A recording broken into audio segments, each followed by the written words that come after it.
అంబేద్కర్ కోనసీమ జిల్లా అమలాపురంలో లేగ దూడల అందాల పోటీలు అందరినీ ఆకట్టుకున్నాయి.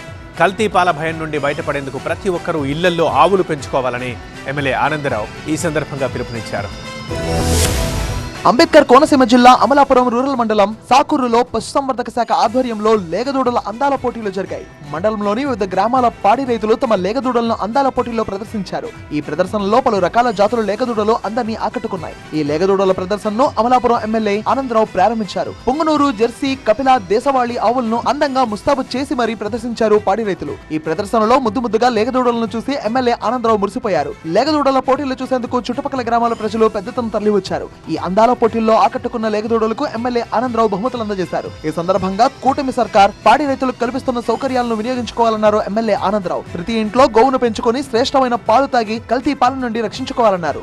ఈ రాష్ట్రంలో పశు రైతుల్ని ఆదుకునే, పశువుల్ని పెంచుకునే రైతుల్ని ఆదుకునే గొప్ప పథకాన్ని కూటమి ప్రభుత్వం అమలు చేస్తుందని తెలియజేసుకుంటూ దీని రైతులందరూ సద్వినియోగం చేసుకుని ప్రతి ఇంటికో పశువుని పెంచుకుని మరి నాణ్యమైన పాలు తాగి కల్తీ పాలు నుంచి రక్షణ పొందాలని కోరుకుంటూ